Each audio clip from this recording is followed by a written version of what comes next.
And good evening, everybody, on this Wednesday, August 31st, and we are live, Coach. I'm here with head coach Justin Charles of the Menard Eagles, and this is the Eagles Nest Coaches Show, and we want to thank everybody for tuning in on Facebook, Boxcast, YouTube, or Twitter, whatever platform you're on. Thanks for being here. Thanks to all of our sponsors. You're going to see them rotating up in the top right corner, as well as walk-ons.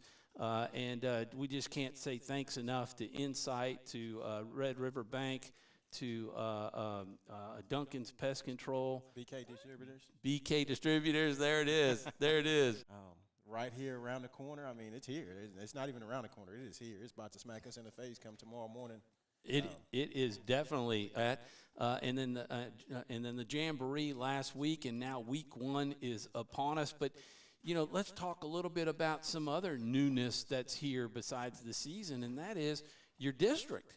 I mean, everything changed from the last game of the year that we played last year, and you are now in a much smaller district than what we were last year. And to me, it looks like with District 4 2A, we got teams that we stack up well against. We do. It's still a very competitive district. You know, when you talk about Rose Pine, a team that went fairly deep into the playoffs last year, you've got Oakdale, who has runs up and down, but they're a very tough and physical team. They're going to play downhill football, and then Pickering is an up and coming team, and then obviously Avoyelles are still in there. You know, and they're always going to be one of the top teams in the state. Coach Boone does an awesome job with those guys, very aggressive style, and you know, so it's a very tough district. But now look, when you compare it to the district that we just got out of, a lot of people do see it, man. There's going to be teams, probably about 4 teams that are going to be ranked in the top 12 in the state come pretty soon. You know, when you talk about Manny and Red River, Mansfield, Winfield to me is one of the up and coming teams. I'm looking forward to see how they play against our opponent next week. Come this Friday night, it's Winfield versus Pineville. So it's going to be that's going to be a very good district. But the district we're in right now, I'm very excited about it. I think it's a district that is going to be very comparable to each other, and it's just going to be competitive all the way around. Well, and that's kind of what I was kind of leaning toward when I said, you know, a smaller district, but one that we actually match up well. I see us matching up well or better against these teams than the Mannies. You know, than the Red Rivers in that group. And heck, you're going from a 7-team district down to a 5-team district now. So you only got 4 district games. Mm-hmm. That opened up 6 other games that you had to now find, you know, competition for, because you're not going to go out and say, hey, Manny, let's play. That's right. But you know what? We ended up having the worst draw that you could possibly have. We had a Week 10 bye week, so we had to go find a Week 10 opponent, and that is always a scary situation for the teams that are normally available for Week 10. But we lucked up and got a really good opponent out of Glen Oaks down in Baton Rouge, and so we're looking forward to that week as well. So it's here, man. Okay, and then what I also like too is that we're going to talk more about our opponent for this week later in the show, but that's going to be St. Frederick. Out of Monroe, which, you know, we faced last year in the first game. I didn't get to make that game because I was out of town, and it didn't go the way we wanted. But we'll talk more about that when we come in and how we're stacking up and seeing it this year. But not only are we playing St. Frederick, but we're playing, and I can pull this up. This is our fancy new setup here, but check that out. We can transition over to the schedule, Coach. You know, you're looking at St. Mary's. That's going to be up in Natchitoches. Is that game going to be at Turpin Field? It's going to be at Turpin Field unless it changes. Okay. As of right now, we are at Turpin Field. That's going to be a great place. It's a great place to call a game from way up in the box. That's right. You know, I feel like I'm calling a college game. But I love that stadium, and that's going to be a great opportunity for Menard and the fans and the kids to play on a college field. And then we got Opelousas Catholic. Yep. You know, they play in a pretty big field down there off of Cresswell, and I'm sure that's where we're going to be playing that one, huh? Yes, sir. Okay, and then you've got Oakdale and Avoyelles, but Sacred Heart, I forgot about that. So it's kind of like a Catholic league, which we kind of talked about last year. That's on purpose, right? Yeah, we do want to play a lot more Catholic schools because they're very comparable to us, but you know, when you talk about playing teams that are comparable to you, you also want to be able to feed into your similar like schools, because those schools, you know, there's certain type of fans, there's certain type of athletes, and so let's get it going. Just kind of how down in New Orleans they have that Catholic League. Man, we want to try to do something like that up here. So we're going to try to get playing each other as much as possible. Well, let's talk a little bit too. If you notice on the schedule, the folks are seeing it. September 1st, tomorrow, Thursday. Yep. And then there's 2 other Thursday games on the schedule. So 3 Thursday games out of 10. Right. That's the most I've seen. Usually the Thursday games are scheduled in early October for squirrel season. That's right. Everybody wants to go camping on Friday, but the issue with Thursday games, I kind of like it because you get the weekend, you get like an extra day. You do. But tell us a little bit about what's behind all the Thursday games. Well, the Thursday game, the first game, the game tomorrow was kind of you'd hate to say the word payback, but they wanted us to come up there and play last year Thursday, 2-hour game. So we said, hey, we'll send the favor back, and you guys got to come up here on Thursday or come down here on Thursday. So that was the thought process behind that. And I wouldn't mind starting the year off because our kids get anxious in the week and ready to go. And so we get a little bit earlier jump than everybody else and then get to go scout our opponent the following night. Then the other 2 games were actually conflicts with officials. The areas, both areas, all the areas that have officials. Those teams, we're right now struggling getting officials, so they're telling us, hey, let's try to move a couple games on Thursday. So down in Opelousas, they needed us to move on Thursday, and then obviously the Baton Rouge game down there, the last game of the year. Well, we talked a little bit about it in the Jamboree. The officials did a really nice thing for all of us in the media. The Monroe group and all of the Alexandria play-by-play and color commentators and stuff were brought in, and they did a little workshop for us on some of the new rule changes, but then also asked us, and we're going to put it out there, that if you like to make calls in the stands, and you're like, oh, he missed the call or anything like that, this is the time to go and sign up and be an official and get down on the field, because there is a shortage of officials that you heard Coach just talk about, and that is causing these Thursday games. And the scary part is that if it keeps up, they're going to have very few teams, that are able to. Are very few officials. We may have to start playing on Wednesday or Tuesday. That's nights. Right. That's right. And that's been a conversation over the past few years because, last year just the Alexandria Association alone, every week had to move just 1 game. And there's some weeks this year that they're moving 2 games, just so they will have enough officials each night. And so if you do want to, if you're up there and you're making some calls out there in the stands, come on down on the field, and you can get paid for it. It's now to do it. You do, and you get mileage as well, and you're going to run up and down the field so much you might lose a couple of pounds. I could probably need to get out there, right? Yeah, instead of sitting in the perch making the call. But you got to have some tough skin though down there. Yeah, that's right. That's right. So, Coach, we've got a couple of minutes left in this segment, and we hadn't even talked about the scrimmage or the Jamboree, and we're going to be able to kind of get into it a little bit deeper as we go into the next couple of segments when we talk about the team and talk about offense and then a segment about defense. But just tell me a little bit about the scrimmage and what goes into your mindset when you're setting up a scrimmage. I know you had some 7-on-7s, but that scrimmage against Gina, y'all came out and ran 8 plays, 3 different times for each school, and then you did a full quarter, 15-minute quarter? Yeah, we did 2 12-minute. I think, 2 15-minute quarters. You're correct. But the thought process behind the scrimmage is we want to find out some guys that can play. We kind of know some of our older guys that can play, and after talking to Coach Rourke throughout the week, hey, he had guys he had to figure out in our depth chart. Same thing with us. So early, we to kind of get some of the jitterbugs out. We go a couple reps here, a couple reps there. And he wanted to figure out a little bit about his quarterback situation, so did we. We wanted to find out about our running back depth situation and our linebacker depth situation. So we definitely had the opportunity to do so, and now it's a little bit closer to the season when some of those younger guys got some solid reps against a very formidable opponent, talking about Gina. Mm-hmm. Well, look, I put our the Eagles Nest camera on. And you got, see our main man, Doug Gann. There he is. Right there. There he is. 446 Sports, folks. Mm-hmm. That's what we're on right now, 446 Sports with Doug Gann. He's the voice of the Trojans. and they'll be in action tomorrow night with their coaches show. But and then Friday night for the game. But you know, all the dads that are coming here, they're afraid to sit at the table. Yeah, they're all outside, hanging outside. They don't want to be seen. Yep. You know, don't know if their pictures are hanging on the wall at the post office and they don't want to be seen, huh? Or they're having too much of a good time with them cups out there. Yeah, there you go.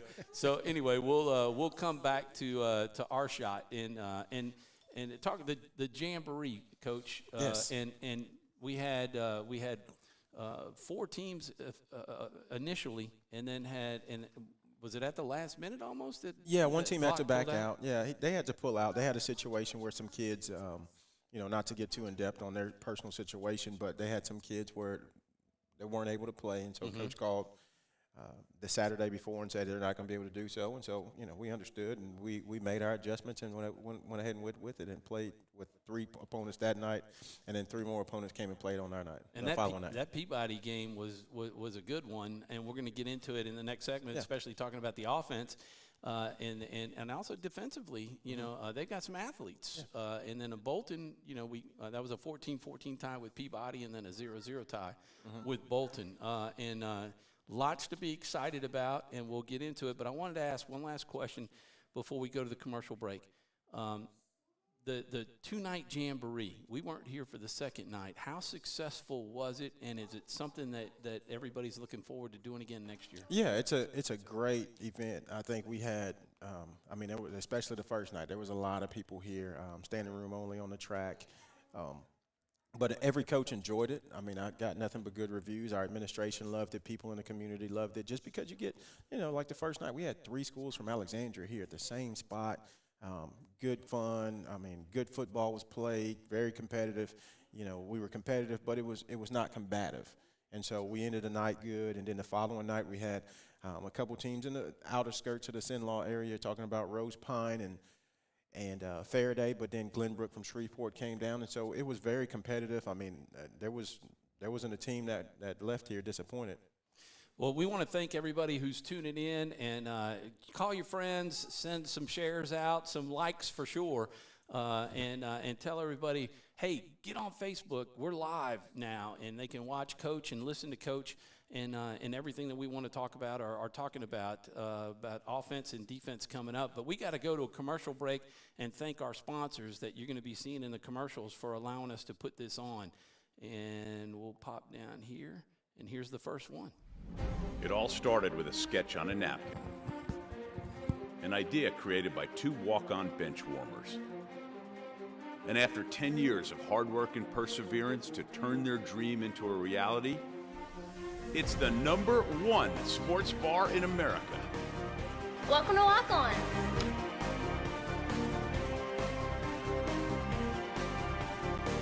Walk-ons, because everyone needs a little playing time. Wherever you are, you're there for a reason. You shouldn't have to make a trip to the branch to deposit a check. Skip the trip and use our mobile app to easily and securely deposit checks right from your phone. Day or night, wherever you are, or whatever you're doing. Download our mobile app today. The fine folks at BK Distributors want to thank all the educators for weathering the storms, so to speak, through 2020 and beyond. Thank you for your dedication to our children. The end of the school year awards are now available. Any type of award, trophies, banners, plaques, they do it all at BK Distributors. So with school almost out, that means summer leagues are in full swing. New items, same great prices, and fast turnaround. BK Distributors, Highway 20 in East Pineville behind Arby's.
and we are here. We're going to get it all together, trying to produce and everything. It's going a lot smoother than the first 2 nights that we were on the air. Right. But we'll figure out all the buttons and get that right. And Coach, welcome back, Head Coach Justin Charles of the Menard Eagles. We are here in the Eagles Nest. This is actually the baseball hut that we get together, and what a great night on Wednesday night. The parents come out, the dads come out, and they cook, and they all get together and cook for the coaches, and y'all get the chance to visit with them and talk a little inside football, Menard Eagle style. A lot of the dads, their kids are playing, the boys are playing, and so just a great time. And speaking of playing, Coach, we got to get into it with the scrimmage and the jamboree. Let's talk a little bit about the scrimmage against Gina. You know, Gina's always a powerhouse. I mean, you think about one of the top receivers at LSU, Jeray Jenkins. You know, what is he, a senior now? Yeah, he'll be a senior. This year? I think he'll be a redshirt senior. He was a giant. Yeah. You know, 5 years ago, playing on the field. I mean, they are a well-known statewide team, and you guys took them on, went head-to-head with them. Yeah. After talking with Coach Rourke 2 years ago when we first wanted to get it together and start scrimmaging each other on an annual basis, I knew that was going to be a good measuring stick for us right off the top, because those guys are very physical. They're one of the most physical teams in the state, and they're going to, I always mess with Jay all the time. And I say, Coach, I don't know if y'all try to win games or just try to beat people up. I mean, but they come out, man, and they're so physical and just nasty, but great kids and great coaches, and they're to the T with everything that they do. And so that's why I love playing those guys. But it's a great measuring stick. I can know if we're physical. I can know where we need to be physical at or where we need to get better, because they've got great team speed at the same time. And talk a little bit about the offense, in going into the jamboree. We talked a little bit earlier today.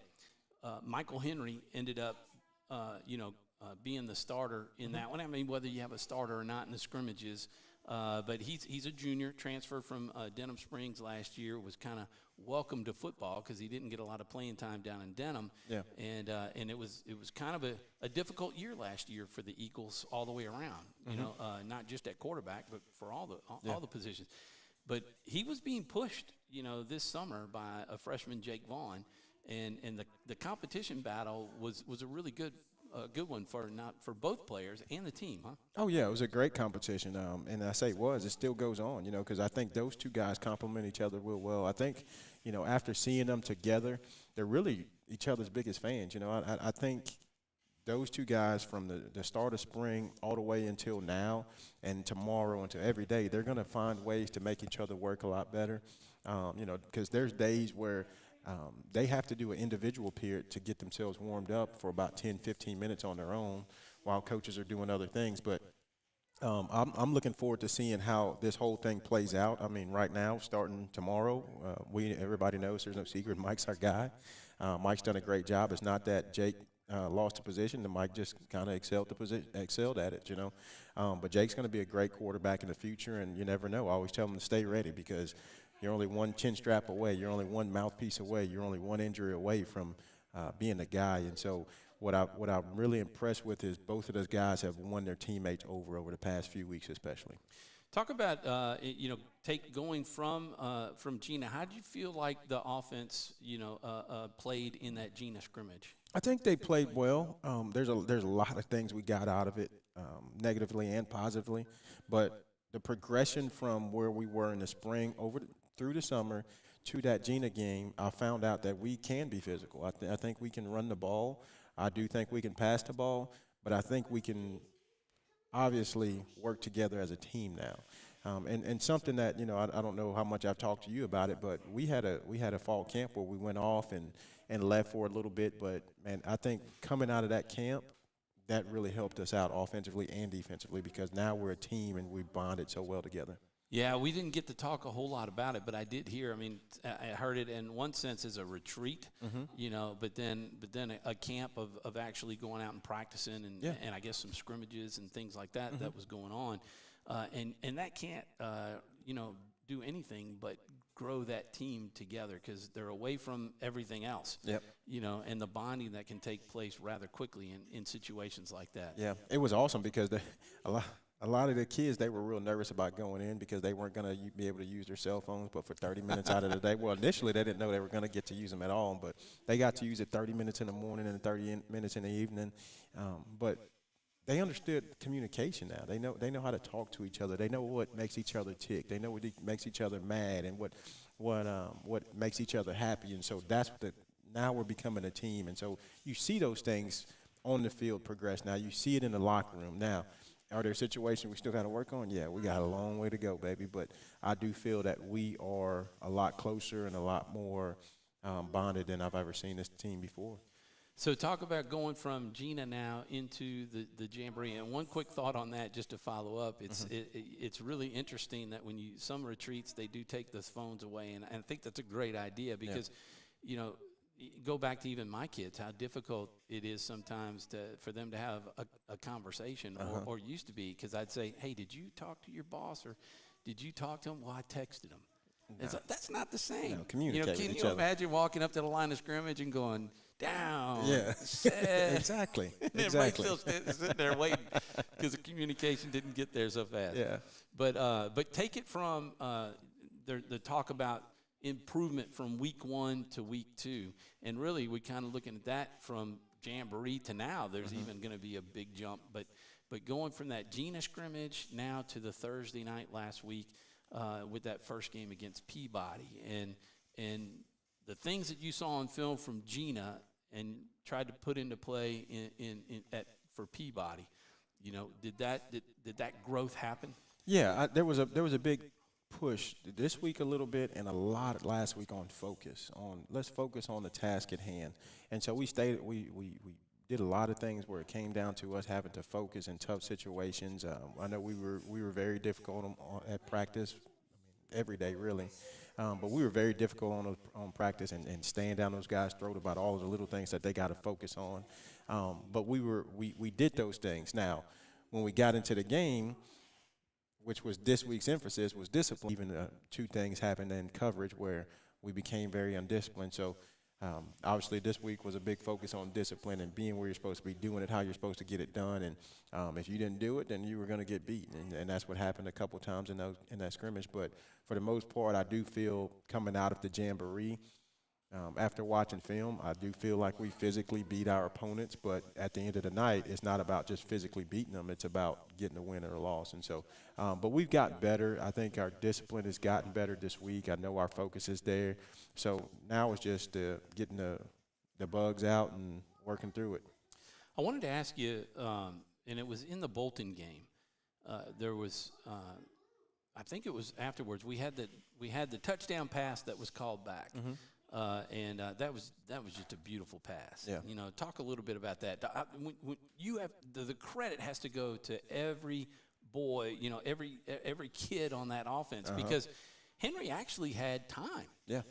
I think he surveyed the field and went through at least 3 reads, and then he actually moved out of the pocket and well, it was actually a naked. So we rolled him out of the pocket with no blockers, but we faked the handoff because we did a good job running the ball to that point, and he did a great job faking, and offensive line kept the backside sealed for him so nothing can come through, and the running back did a great job, and then he did a great job going from his progression read. Now Cooper Scott was open in the flat. He didn't throw that one, but he knew because of just a conversation that we had that the progression this week, because of a discipline, that he was going to be able to see the first read, second read, and third read, and he progressed.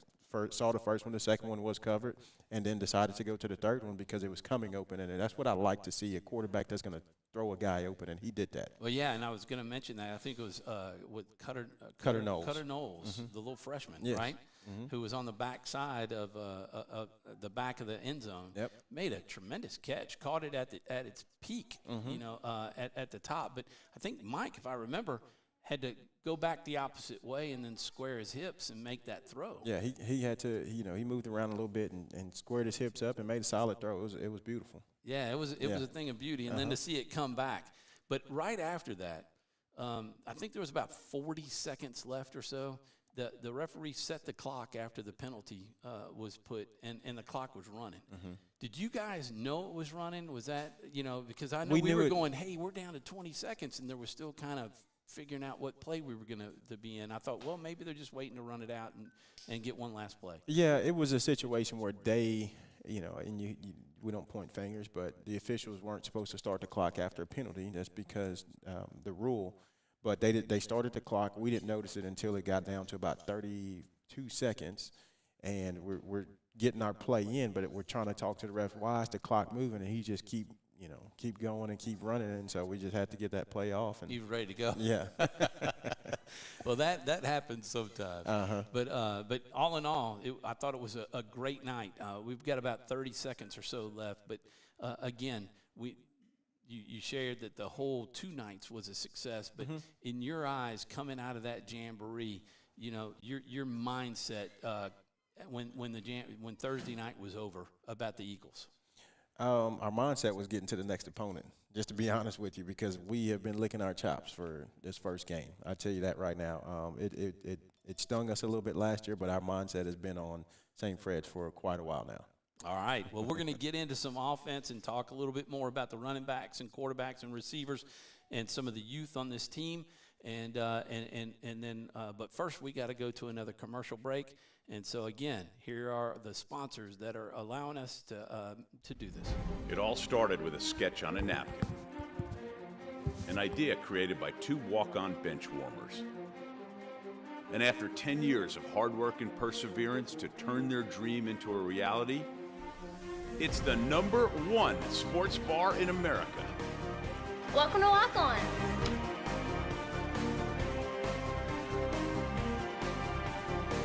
Walk-ons, because everyone needs a little playing time. The fine folks at BK Distributors want to thank all the educators for weathering the storms, so to speak, through 2020 and beyond. Thank you for your dedication to our children. The end of the school year awards are now available. Any type of award, trophies, banners, plaques, they do it all at BK Distributors. So with school almost out, that means summer leagues are in full swing. New items, same great prices, and fast turnaround. BK Distributors, Highway 20 in East Pineville behind Arby's. Wherever you are, you're there for a reason. You shouldn't have to make a trip to the branch to deposit a check. Skip the trip and use our mobile app to easily and securely deposit checks right from your phone, day or night, wherever you are or whatever you're doing. Download our mobile app today. Is your vision just not as crisp and clear as it used to be? Are you having difficulty driving, especially at night? Are you over 40 and now needing reading glasses? If so, the trusted eye care team at Wallace Eye Associates is here to help with your family's eye care needs, just like we have been for nearly 40 years. Call Wallace Eye Associates today at 318-448-4488 to schedule your next eye evaluation.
Is your vision just not as crisp and clear as it used to be? Are you having difficulty driving, especially at night? Are you over 40 and now needing reading glasses? If so, the trusted eye care team at Wallace Eye Associates is here to help with your family's eye care needs.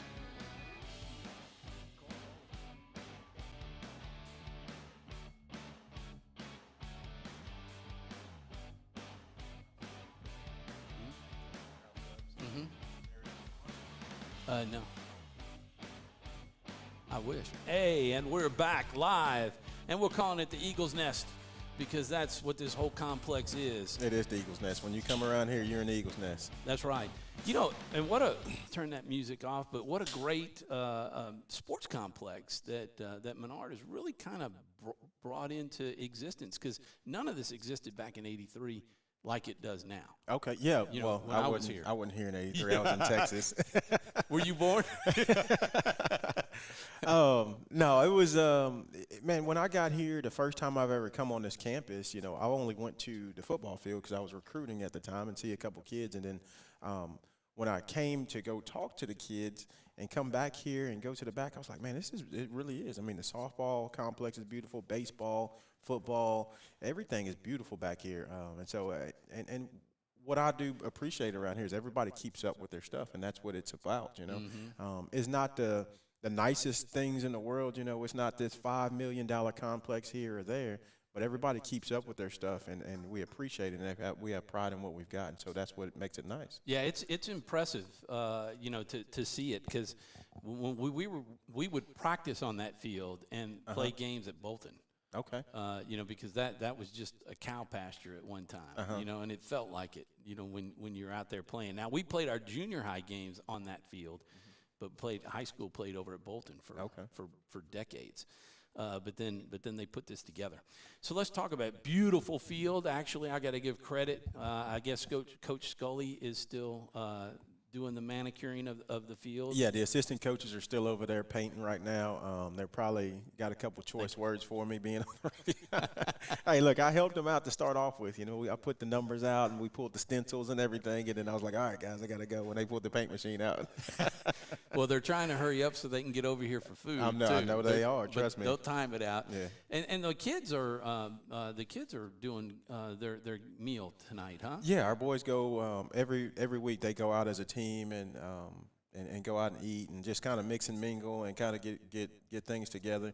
And what I do like about this year's team, which I'm sure we'll talk about in a little while, but we've got 9 captains that were chosen by their teammates. They handpicked them. We want these guys to be our captains. And initially we were only going to do 6, but there was 3 other guys that got the same amount of votes, man. And so it's awesome. But those guys are leading those guys to go out and eat and do other things. And like tomorrow, before we go and eat our pregame meal, they lead us to our chapel, those captains, and they go out there and they do an awesome job. And so it's beautiful. Well, and let's go ahead and talk about that. Is this kind of the first time that the captains have been kind of picked this way? Yeah, it's the first time. This is the first time since I've been here, and I've done it with previous teams where I've coached at. But this year, I let those guys pick. Who do you think is a leader on this team? If these guys said something, if these guys did something, you're going to respect everything that they do. And so they picked them, and it was hands down those top 5, and then the next 4 was really close in there. And so we were like, man, it's going to be hard to leave any of them out. And so we got that. Those guys were picked, and they're very well respected by their teammates.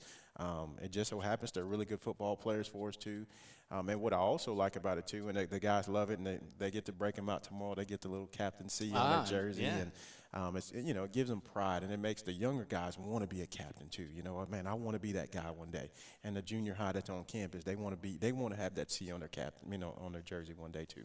Now, will we see all 9 of them going out for the coin toss? No, we can split it up a little bit. Yeah, we'll split it up, and so every time we'll have 3 of them go out and just rotate through. So tomorrow night you'll see David Roberts, Reuben C. Strunk, and Brock Bordelon out there walking out there for the coin toss, and those guys will have the captaincy on their jersey. Well, let's talk a little bit about the players and break it down now. And I guess just the last comment on the captains. I'm going back and forth here, but just thinking about that, yeah, you just saw some of the players come through, right? Your scout came through. That's my scout, I saw her with her pad, breaking down film That's already. That's how she does, man. She keeps me in line. Coach Charles over there. The players, you only have 9 seniors, right? We have 8 There's seniors. 8 seniors. 8 seniors. And 9 captains. And 9 captains. So the captains, are they all the seniors, or is it split? No, actually, there's only 6 of them that are seniors, and 3 of them are juniors. That speaks well. Oh, yeah. Yeah. So it's awesome. And, again, they were handpicked, and the coaches had nothing to do with it. We just said, okay, well, if this is who you want, this is who you got. And so I don't think they missed on any of them because they all lead in different ways. You talk about just through effort. You talk about guys that lead spiritually, guys that lead emotionally, guys that lead verbally. They're all different types of leaders. And so it's going to be it's a beautiful thing to see it all play out just right now. So getting into the offense now, Mike Henry, your quarterback, you're happy with what you've seen with him. We've talked about that. Talk about some of the improvement over the course of the summer and having the off season. And then having that full year last year, what are you seeing out of him? Well, and I've had a conversation with Mike and really with everybody. It's about us having composure. And I think Mike's composure now is getting better because last year, you said it earlier, he got through to the fire. I mean, a hot fire too, with a bunch of young guys around him, and he's young. So he is so much more composed than he was last year, and he's more of a positive guy now, and so when you're a positive guy, your teammates are always going to rally around you. And when negative things happen, he's not going to be let down by his teammates because they're going to say, hey, Mike, we got your back still, And so you see those things happen. And look, there's still incidents that happen with whether it's Mike or another player. It happens, but those guys still rally around each other, and that's what you want because now he's that type of guy that I do feel is going to be a leader for the team on the team one day. But he's definitely a leader right now at the quarterback spot, and his teammates believe in him. So his composure, his leadership, his willingness to do certain things has grown. And now talking about the running backs, you mentioned Seastrunk, Ruben Seastrunk, senior. Yep. A really good, hard downhill runner. But he's got some speed to hit the outside too. He does. He's got a good mix. He does, man. Ruben's been pushed a lot as of late, But what I love about that young man is he's just a silent killer. He's going to do what you ask him to do. He's learned to run behind his shoulder pads. In other words, he runs physical now. I'll just say this. I'm not going to name a team, but it's 1 or 2 teams we played last week. If it was a 4-quarter game, they wouldn't have wanted any more of them in the 3rd quarter. Because he was running very, very hard and believed in his teammates were blocking for him. And when things like that start happening, the wheels don't fall off for us. He only gets stronger by the end of the game. And so his conditioning is best he's ever been in. His mindset, his leadership, his belief in what we're doing has only gotten better. And I'll tell you this, Coach Mark Teague, who was the Bolton head coach last year, is now on staff, and he does a great job with our running backs. And he and Ruben and all the running backs, they all have a great relationship. So I'm very proud of the way Ruben has grown as a teammate. Well, and that's something that we got to make sure that we talk about. And we may not get to it this week, but maybe next week's show, talk about your coaching staff. And I think Coach Teague, he's not the only new addition, is he? Yeah, he's the only new addition we got. Because I know we lost a few from last year. Yeah. We see Principal Gatlin coming in, and that's right. You can wave to the camera. You're on the camera. We'll switch it back over. You have some other nice running backs. Some of the younger guys that we were talking about. Gavin Hilton. Gavin Hilton. Yeah. And Aiden Moran. Oh no, he's a wide receiver. No, Aiden's actually a young running back that he hasn't gotten many reps right now, except for with some of the young groups on in the Gina scrimmage. Yeah. But Gavin Hilton, I'll talk about. Let's talk about Gage Capel first. Gage Capel has done a good job as far as believing in the system. He's actually one of the guys that's a captain for us now. And so Gage Capel, man, he's been hurt. He's actually back this week. He's one of the hardest workers on our team. He and Ruben complement each other so well because Ruben's that guy that's going to be physical. Well, Gage is a guy that's more of your slash or cutter type running back. But if you try to challenge him, he's going to be physical with you too. So they don't know which one they're going to get out of him. And so very proud of the way Gage has grown. And he's just a junior as well, a second-year starter.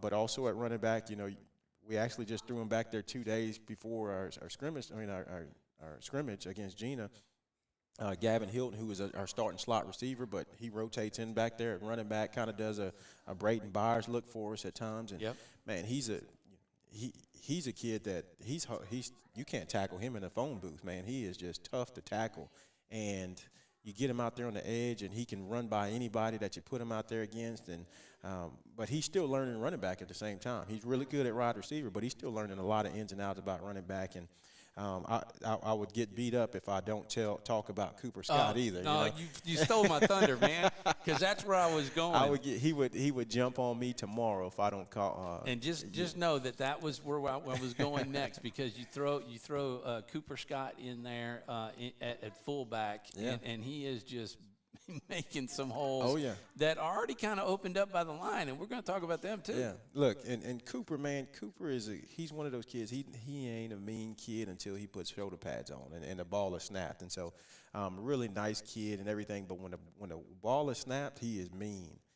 He ain't scared of nothing, and I love watching him play. But when we put him back there at fullback, y'all remember he just looked at me. He said, "Coach, that's the most fun I've ever had." And we're in a captain's meeting, and I was like, "What did you just say?" And all the other captains just kind of turned and looked at him, and he said, "That's the most fun I've ever had." Like, dude, you're an all-district linebacker 2 years in a row, and this you talking about. And so we kept him back there, but he opens up gaps, man, and does a great job. And the way we feed him is we put him in the slot not in the slot, we put him in the flat every now and then. If he's open, we're going to get him a bone. And let me tell you this, a 6'2", 210-pound fullback coming at a cornerback, not too many cornerbacks want to tackle him. Isn't that the truth? And so, I love And Cooper. he's not afraid to hit being a linebacker. That's right. Yeah. That's right. And they know that. That's right. He's not afraid of contact. So, and again, that's another guy that was voted as a captain on the team. Mm-hmm. So, and he's willing to do whatever we ask him to do. And it was fun. It has been fun to watch his leadership and his willingness to do certain things as well. And that offensive line, I was really pleased to see the holes that they were opening up for Seastrunk and Hilton and Cooper to be able to go through. Yeah, and we did some. They're not huge. No, they're not big guys. But here's the thing: our offensive line, they are a group that's been here since we got here as a new staff. They've heard the same things from us on a consistent basis, and so year 3, these guys they're starting to really truly understand. They believe in what we're doing. They believe in each other. They believe in the system, and so now they're getting out there and they're like, oh well, let's do this. And I just remember a conversation that we had with a couple of those guys. They said, hey coach, this guy right here needs to be our starting right guard, and we were like, okay, well let's go do it. And it wasn't because they believed that we believed in them. It was because they believed in their teammate and what he's capable of. And then you go out there and you see the very same day right there out there at practice, they told those they went out there and they said, Jack, I don't want to say his name, I'm sorry, but they told him, hey dude, you got to get out there and you got to get better. We need you to be our guy. And that kid has not looked back at all. So the offensive line, man, they're tremendous kids. Sometimes they're Quentin questioners, though. They ask about everything. We're like, dude, just go knock somebody out, man. Just go Put hit them him on the ground, pancake them. But I'll tell you this, man. One of our biggest team leaders is Brock Bordelon, man, and he's our starting center. He's a vocal leader for us. He's a spiritual leader for us. He's a emotional leader for us. He's a vocal leader for us. He's just that type of kid. But if you look at him, he ain't but a runt, the kid's about 5'5", and man, he's got the heart of a giant, man. And I just love the kid, but he does not allow those offensive linemen to take a play off. And if something's going wrong, a lot of times Coach Holmes ain't got to say stuff now. He's got that leadership ability to say, hey man, we got to pick it up. Let's go. And if we can't get it going, then we're going to be running. He'll say stuff like that. This is the type of chemistry you want to hear about, Mm-hmm. and it takes this type of chemistry to have great teams. Right. So I'm really looking forward to the season, and I've told people I cannot miss a game this year. You can't, man. You can't. Although I have to miss one. No, that's for not a wedding. No, I was like, no Friday. weddings. Why'd you pick Friday? Who gets married during the Friday football wedding. season? I know. That's what I always tell my wife. She's always like, so-and-so's getting married. Like, You who gets got- married during the football season? You've got homecoming that night, which is Pickering, right? Yep. And on the 7th of October, and then you got Tennessee on the 8th. And they're getting married on Friday. Oh, Lord. All right, we're going to take a quick break, and we're going to be back. We'll talk a little defense when we come back. Let's get that going.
It all started with a sketch on a napkin, an idea created by two walk-on bench warmers. And after 10 years of hard work and perseverance to turn their dream into a reality, it's the #1 sports bar in America. Welcome to Walk On.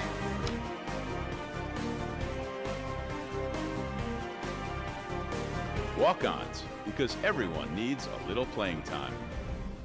Is your vision just not as crisp and clear as it used to be? Are you having difficulty driving, especially at night?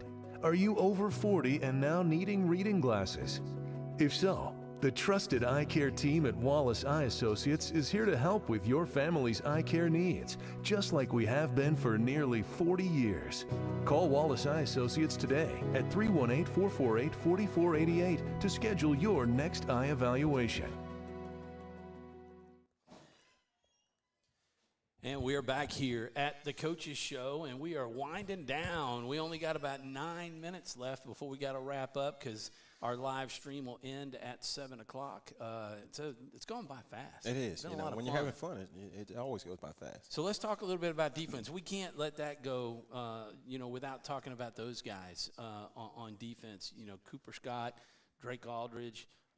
You've got a young defensive backfield. So talk about it. I think the strength right now is going to be on that defensive line, don't you? Oh, yeah. And the linebackers? Yeah. We're going to rely heavy on our defensive front. You just named two of them with Cooper Scott, Drake Aldridge, but we've got John Hargrove. We've got talk about Deuce, too. We got Deuce. I heard that was a heck of a recruit, Deuce right? is a newcomer, yeah. David Roberts. I mean, we've got Roberts, that's right.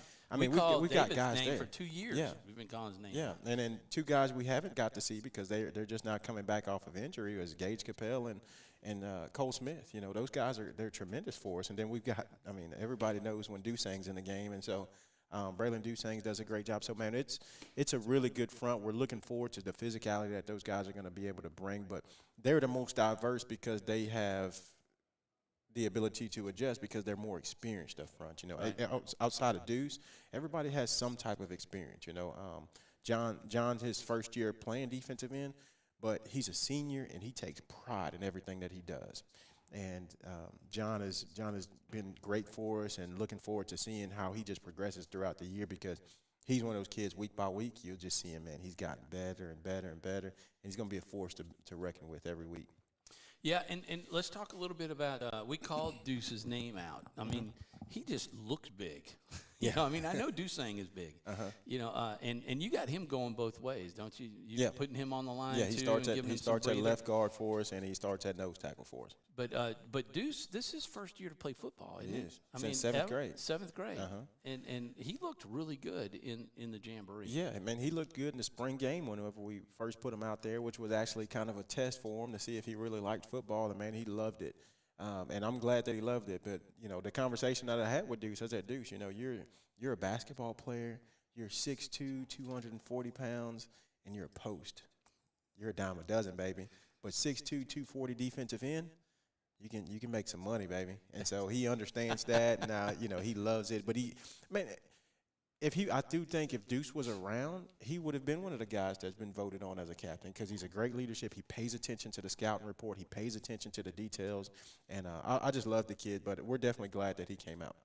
And then talk a little bit about the defensive backs. You know, some of them are young, but you got your son Jaden's out there. Yeah, Jaden's out there and doing a good job. You know, he's still a sophomore. He's still got his growing pains to go through because, you know, we saw how sophomores grow. But Jaden came out last week and did a good job, and it's been growing. He started probably about 4 games for us last year, so he's got a little bit of experience, but he's still a baby out there, you know, playing some cornerback for us, and we move him around to safety at times. But with him, we've got Cody Lyons, who has the most experience, but he's just now getting back. You know, Cody's been injured for the past 2-3 weeks, and so we're just now getting Cody back, and so we're getting him back into the rotation. He's got to get back in shape. He's got to make sure he's confident on his coming back from his injury. And then a guy that we've been really impressed with has been a young man by Carter Marcantel, who he's a junior. He's a first-year starter.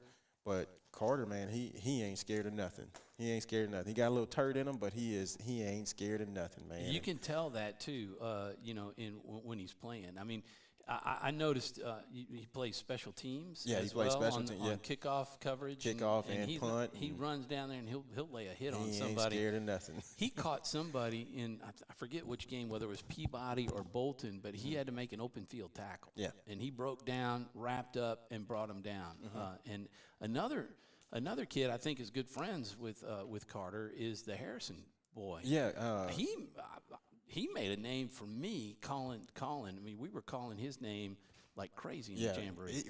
He's one of the – if you look at Carson, everybody be like, that kid plays football, but he's one of the smartest, most disciplined, most efficient football players that we've got because he understands the game. He's willing to learn. He's always asking the questions that are positive questions about, hey, how can I help my teammates better? That's the type of questions he asks. But, again, he ain't but 100 pounds and – nothing really. He's about 100 pounds, but man, he ain't scared at corner to come downhill and hit you. Yeah, and he'll lay a lick, And so, and I'd hate to leave out a young man that got a lot of reps over the past 2 weeks. Nate Matthews. Yep. He's a freshman, and he was put in a tough spot. And guess what? For the most part, that young man excelled, and so he's our future.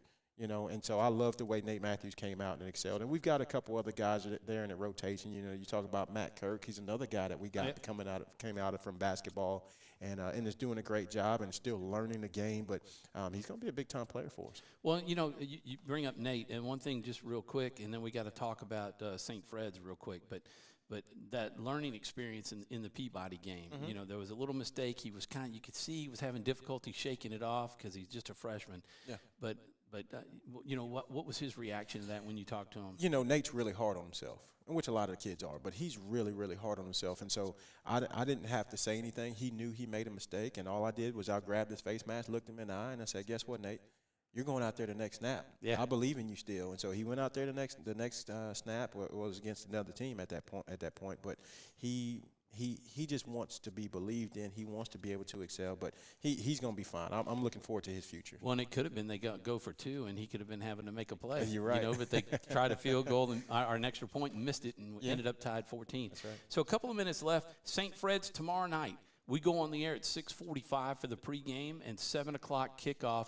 This is a team that you opened the season with last year up in their place in Monroe, and it wasn't a pretty game, the final, but you guys have been ready for this team and getting ready for this team since it was over last year. Yeah, St. Fred's, they're a very disciplined team. They're physical, man. They're not very big, but they're very physical. Coach Andy Robinson, I love him. He does a great job, man. But they're coached so well, and they do some things offensively that will kind of put you in a tough situation. Great running back. I love their running back. I think their running back's one of the better guys we're going to see all year. Their offensive line is they're going to come there and they're going to block you, and they're going to block you till the whistle blows. They're going to make you make a tackle while you're being blocked, and that's difficult to do, especially at this level. And then defensively, man, they just got guys that play fast, and so looking forward to seeing how we match up against them this year because we're better. I think they're better, and you got them home. Now. That's right. They're coming here now, and look, it's going to be a great night. I'm looking forward to it. I really do feel that we're better than what we were last year, and give these guys a better showing. Well, man, I certainly do believe that too. Just by watching, you can see the improvement for these guys, and of course, they've had this whole week. It's a shorter week, but they had. Did y'all practice Friday? After did we practice around here? Yeah. We practice all the time. So you got the extra day in, to be able to get that practice. And so looking forward to it. If you're watching and you can get out tomorrow night, come out to the Eagles Nest at Holy Savior Menard Central High School for the 7 o'clock kickoff and watch them. You can watch the game too while you're here watching it live, because you can do it on your device, on your phone, or bring an iPad or whatever. And you get to hear a pretty cool voice too, don't you? Well, I hope so. I hope, I hope we bring some fun to the game, and we're figuring out all the technology. And look, I heard it a little bit last week. I know we got to go, but I mean, you and Perkins did a great job. Coach Perkins, our athletic director, man, y'all did an awesome job, and we appreciate what y'all do for us. Well, we appreciate that. David has carried the show because I've been trying to figure all the stuff behind the scenes. Like, David, you got to talk. Go. I was telling David on Friday the following day, I said, man, I heard what you said. He was like, he talking about Gavin Hill. We got to get that guy the ball. I was like, man, I heard you. That's great. The other thing, too, is that October 7th, when I can't be here, David's going to have to run everything. And he's like, oh, no. So we're going to start breaking him into all this. You might want to get a student or somebody that knows how to do that. Yeah, that's right. Well, any students that are out there watching, please come. And if you're interested, come talk to me. We'll train you on everything. That's right. Tom will pay you out of his pocket. Yeah, that's right. I may have to get somebody to come. To the parents out there, the dads, they do the cooking. We thank you for the food and for the friendship that we'll have right after this. Coach Charles, always a pleasure being here. Every Wednesday night, we're going to be here at the Eagles Nest at 6 o'clock talking Menard football, talking about the past game. It'll be St. Fred's we'll be talking about next week, and then delve into the Pineville Rebels who come to the Eagles Nest next week. But again, tomorrow, 6:45 pregame, 7 o'clock. Thanks to Walk-Ons, thanks to Duncan's, thanks to Pest Control, to Red River Bank, to John Wolf, Edward Jones, and to Insight, and to all the folks who have made this possible. Have a wonderful evening. God bless, and we will see you tomorrow night. Take care. Eagles. Go Eagles.